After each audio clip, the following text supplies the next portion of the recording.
How is it called? 6-a-side game? So 6-a-side, 5-a-side. Okay.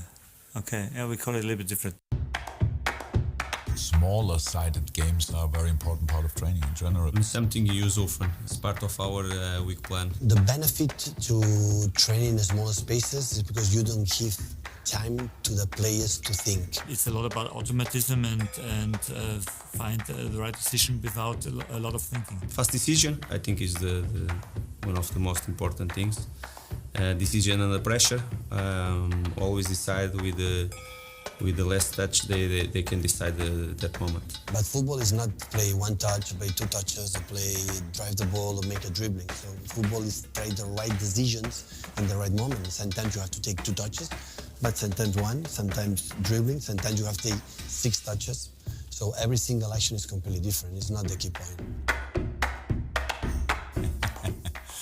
Players enjoy small-sided games a lot. It's probably their preferred session, I would say, because it's proper competitive. It's a small space. It's a lot of shooting, a lot of finishing. It's all what they are all good in that as well.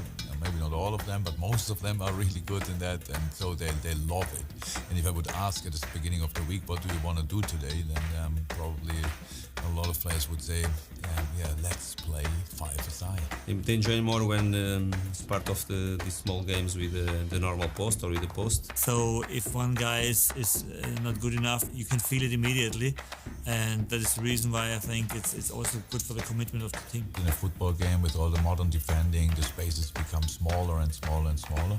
I'm pretty sure they enjoy two small games in smaller spaces. Even the body language, the communication about his teammates is much better, but they are closer. They feel closer when in bigger spaces. I think they all enjoy it. I'm not sure if it's a 100% favorite game of Virgil van Dijk, but because he's pretty much as big as the pitch. There are a lot of players always love the smaller games because they're not so far distance to run.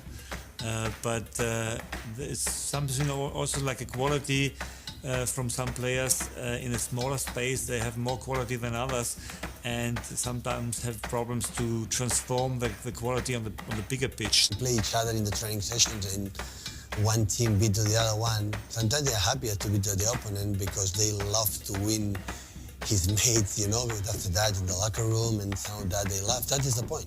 So at the end, this is a jungle, and they have to compete between them, and they are desperate, to be part of the team, and that's why they have to be better than the other ones. But in these games, it's really important that you, as a manager, as a coach, that you make good decisions in your role as a referee, because if not, it can become quite emotional.